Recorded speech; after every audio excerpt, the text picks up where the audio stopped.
to Japan in November 1943. Decoded in Washington, they contained just the information Eisenhower needed for a D-Day attack.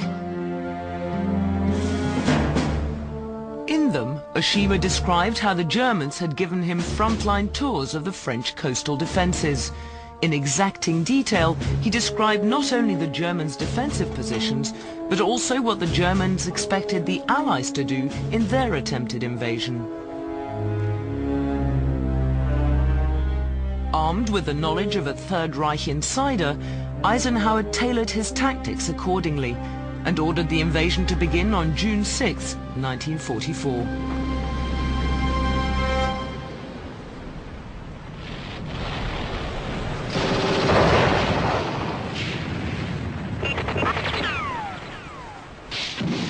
Although the work of cryptologists helped the Allies on D-Day, the price of victory was high.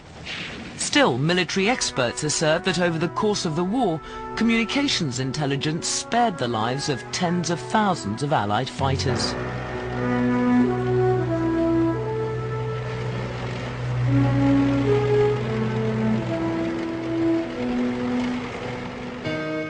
After final victory had been achieved in 1945, Eisenhower personally thanked the Army codebreakers at their headquarters at Arlington Hall in Washington.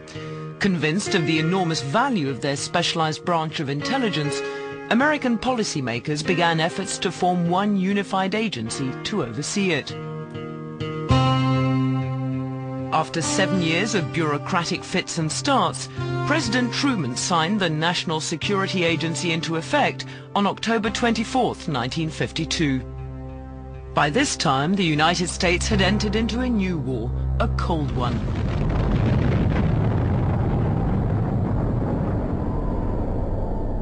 And the NSA would play a major role in winning it.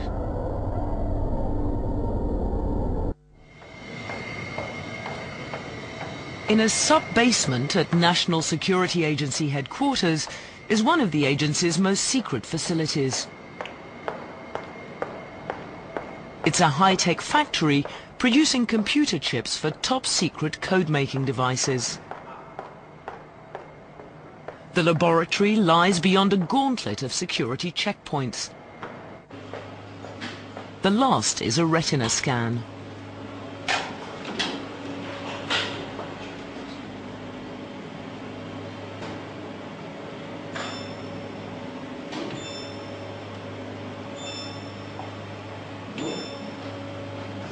But top-secret clearance alone is not sufficient to gain full entry.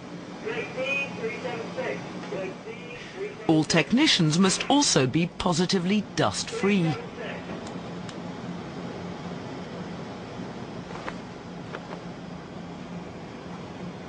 The reason? The microchips produced in the lab are so sensitive they demand a totally sterile environment. An air shower removes whatever trace elements of dust remain.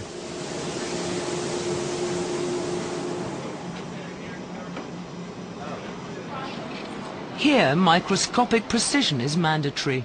In order to facilitate this, the lab is built on a base of 50 tons of concrete. Earth vibrations are negligible.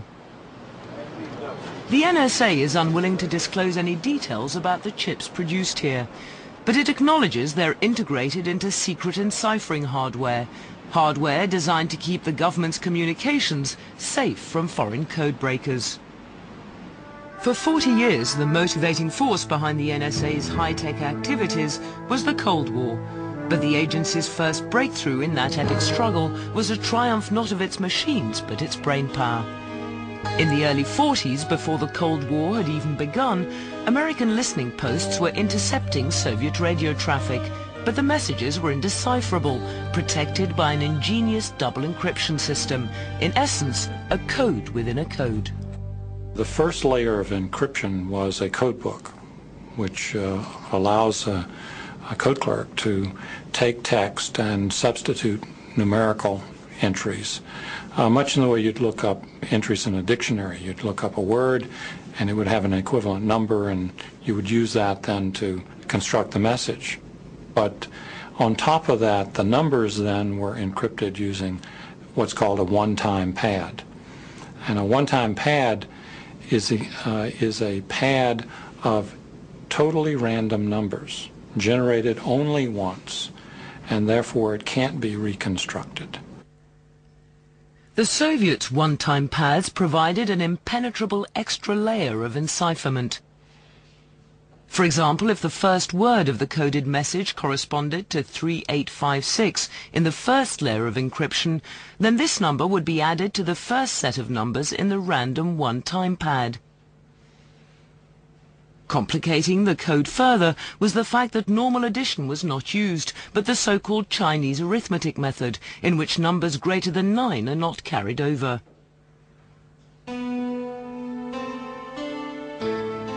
In 1944, as the indecipherable messages mounted, one cryptologist made a pivotal breakthrough.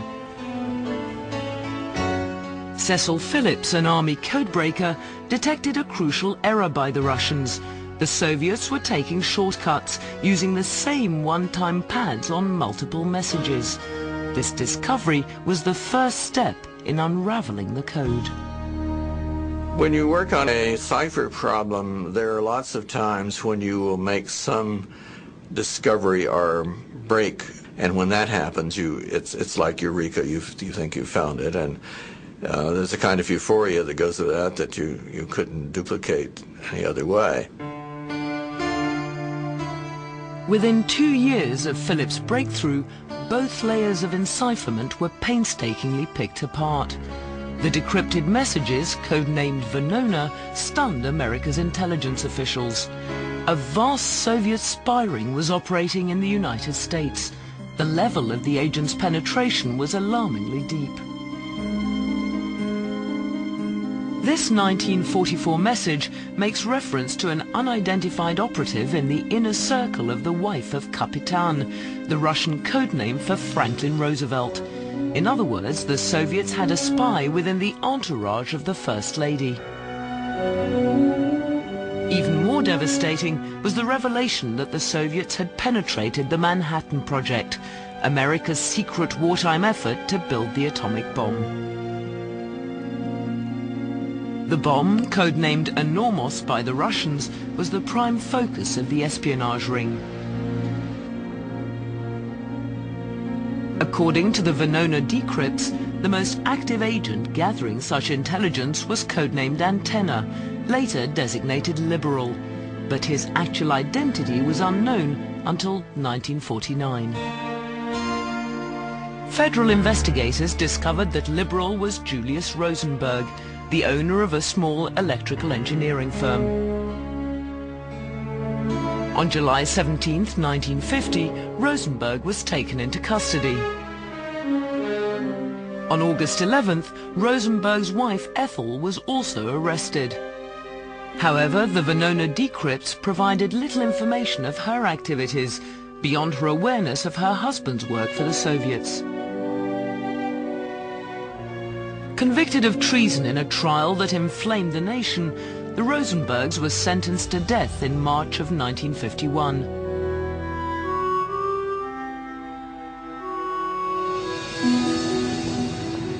All told, more than 60 people implicated in the Venona decrypts were brought to justice or had their spy work neutralized.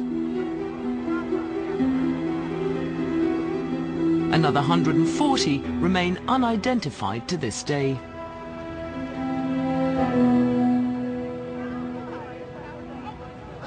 As the Cold War extended to the 1960s, the NSA continued to secretly shape its course. The arena for one of its most crucial missions would be Fidel Castro's Cuba, which had emerged as a flashpoint of conflict between the two superpowers. The story of the Cuban Missile Crisis has been well documented, but the role of the NSA has been veiled until now. According to conventional accounts, the crisis began in 1962. On October 14th, photographs taken by U-2 spy planes revealed an alarming surprise. The Soviet Union was arming Cuba with ballistic missiles.